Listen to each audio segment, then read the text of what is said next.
Somewhere on a remote island surrounded by monstrous creatures and crashing waves, a giant of a man stands at the peak of a rocky cliff and bellows his own name to the heavens. He is Sinbad the sailor. He is the greatest sailor who ever lived. He is the most powerful man in the world. He is absolutely certain of all of this. He is also about to meet someone who will completely disagree.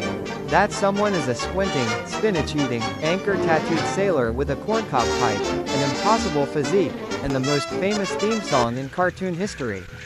This is Popeye the Sailor meets Sinbad the Sailor, released in 1936.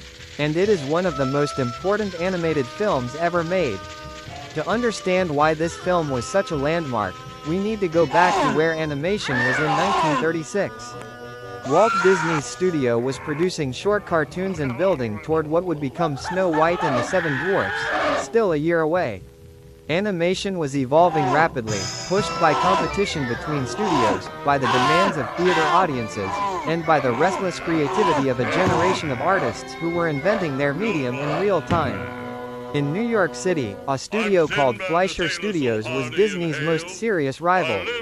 Founded by brothers Max Fleischer and Dave Fleischer, the studio had already given the world Betty Boop, had pioneered the rotoscope technique for tracing live-action movement into animation, and had developed a house style that was unmistakably different from Disney's.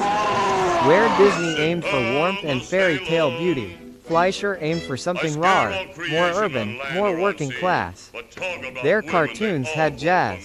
They had attitude. They had a kind of elastic, rubbery energy that felt like New York itself, fast, loud, a little dangerous, and deeply funny. And at the center of Fleischer Studios' output in the mid-1930s was Popeye the Sailor.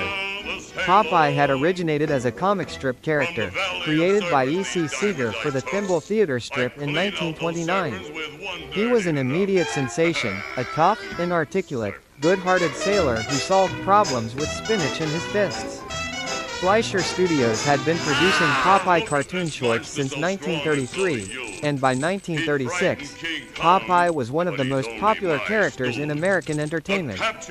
So popular, in fact, that Paramount Pictures, the studio distributing Fleischer's work, wanted something bigger. Something that could play in theaters as a standalone attraction rather than just a supporting short before the main feature. They wanted a Popeye feature-length cartoon. Max Fleischer, being cautious and practical, proposed a compromise, not a full feature, but a two-reel Technicolor special, roughly 17 minutes long, far longer than any Popeye cartoon made before, and ambitious enough in scope and production to justify special billing. The premise is elegantly simple, and the film executes it with a confidence that reflects exactly how well the Fleischer team understood their characters and their audience. Sinbad the Sailor rules a remote island populated by fantastical creatures. He is the self-proclaimed greatest sailor, greatest adventurer, greatest everything in the world. He keeps a menagerie of mythical beasts as pets, a two-headed giant, a sea serpent, a massive bird called the Rock, and he reigns over them all with enormous, bellowing pride. The genius of the characterization is that Sinbad is essentially Bluto, Popeye's regular antagonist, dressed up in exotic adventure story clothing. The animators made this connection explicit: the physical design, the bullying arrogance, the obsession with stealing olive oil from Popeye. It's Bluto, but mythologized. It's the neighborhood bully given a kingdom and a monster arm. When Sinbad spots Popeye's ship through his spyglass, he immediately notices olive oil. His response is immediate and total. He instructs his rock to sink the ship, but to bring Olive to him unharmed. What follows is a spectacular adventure sequence in which Popeye, Olive, and the perpetually hungry Wimpy must survive the island and its creatures.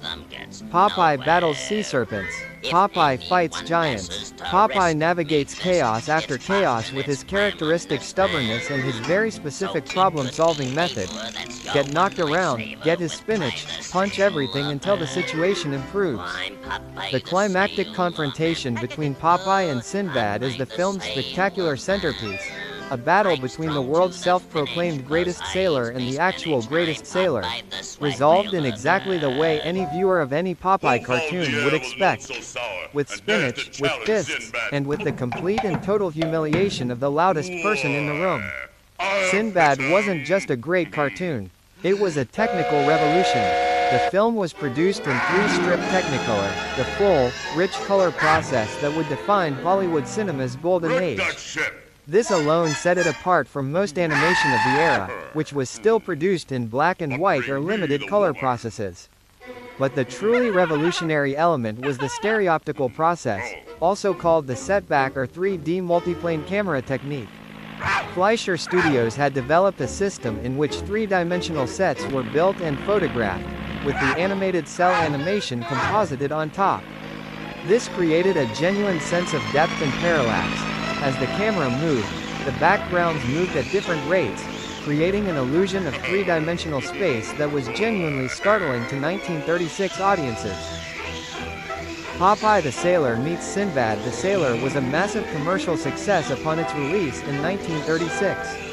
Audiences loved it, critics praised it, and it demonstrated, definitively, that animated films could sustain feature or near feature length without losing audience engagement. In this sense, it was one of the key precedents for Walt Disney's Snow White and the Seven Dwarfs, released just a year later in 1937.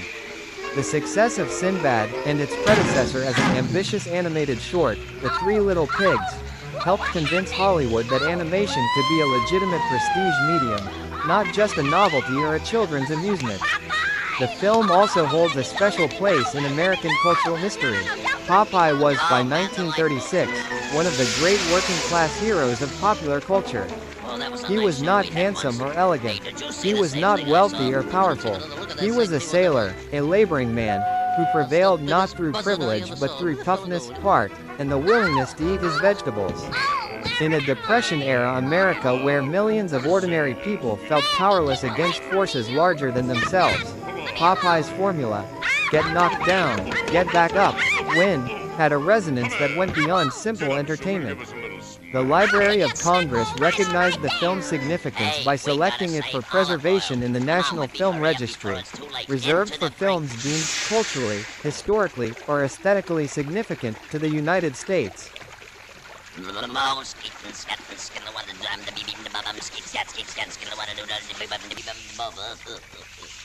Everybody up. What's this? The Isle of Sinbad, enter not, or whosoever passeth out, Sinbad. What are we trying to be funny? Oh, luncheon.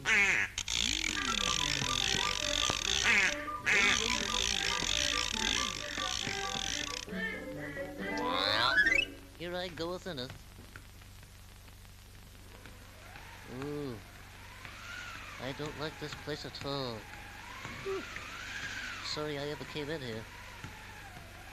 It's kind of spooky to me around here. What's this? Oh, oh yeah. Oh. Trying to scare me like that, huh?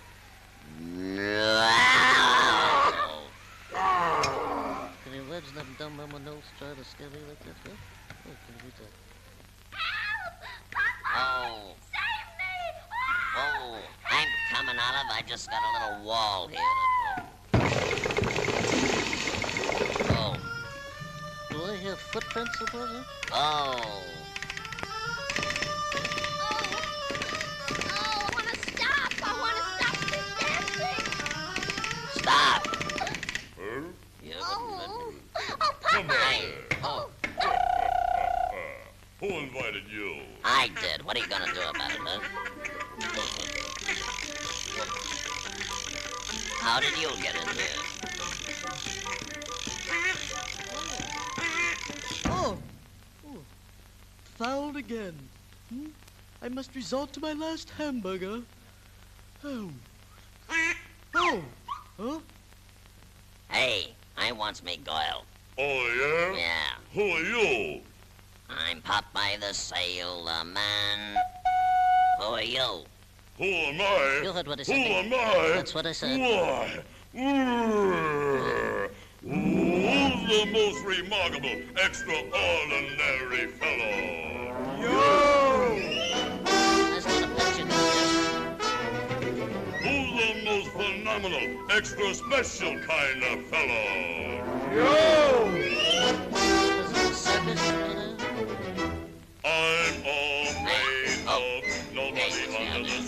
All I say is, boo when my enemies run. Who's the most remarkable, extraordinary fellow? Who? Popeye the Sailor. What? You better fix your shirt there, young fella. Hey, Well, let's see how great you are. Hey, let me down, you big... Oh. Oh, what's this? Hey, let me down, you big overgrown canary. What's the bigger? What are you doing? Take me for a ride or something? Hey. Oh. Popeye! Popeye! Come back to me!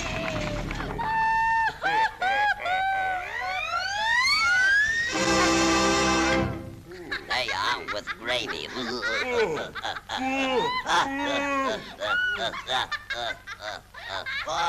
Your goose has cooked this guy. Hey, hey, don't you think we better talk this thing over? Try and get out of this one. Oh, my head, foot. Oh.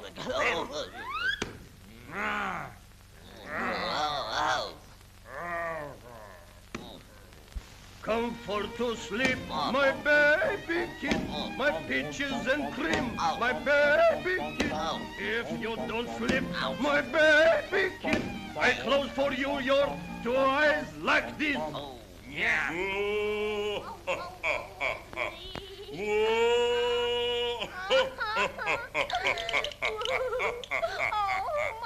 Oh, 2 against 1, huh?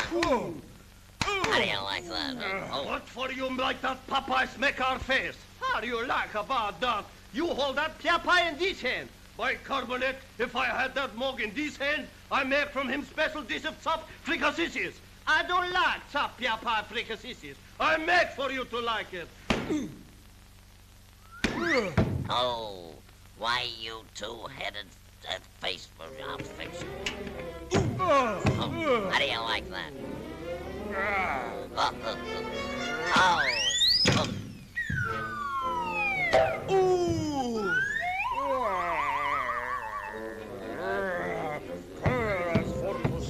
Come on, you're gonna take a double header this time. Flam!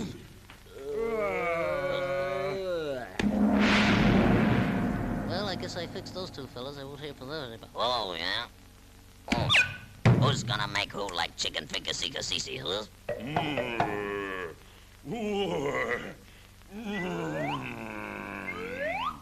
There's only room for one great sailor in this world. And that's me. Oh, says you.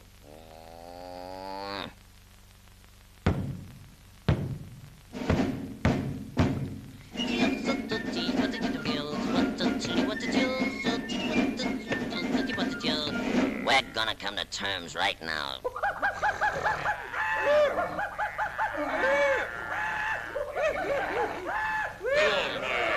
yeah? What do you mean, your island? Is that so? That's too bad, huh? Hey, what are you doing? Hey, you can push me just so far. That's all I gotta say now.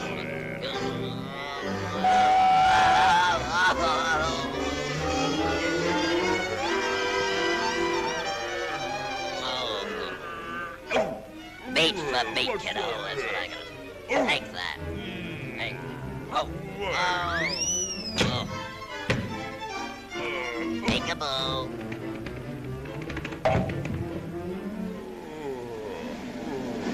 I sock you. Come on, Oh. you. Work. Oh. Oh. Hey. Oh. How do you like that? Oh, this is do you give up? What are you, a fresh guy or something? I'll show you. I can see.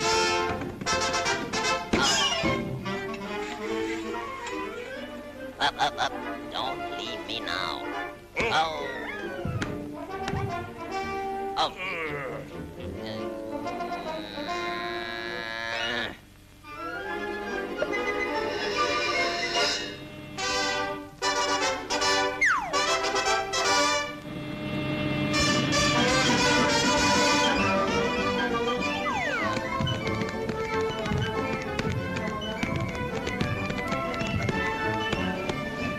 Take that.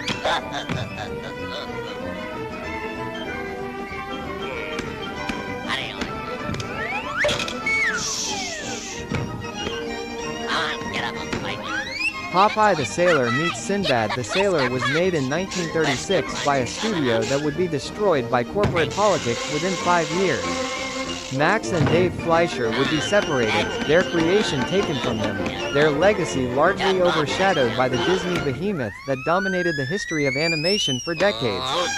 But the films remain, and Sinbad remains one of the very best of them. Watch it and you will see the roots of everything that came after. The ambition of feature animation, the depth of the multiplane camera, the irreverent working-class spirit that would resurface in everything from Bugs Bunny to The Simpsons. At LOC.gov. Watch it and you will hear Jack Mercer's Popeye muttering and mumbling and delivering the world's most incomprehensible one-liners with total conviction. Watch it and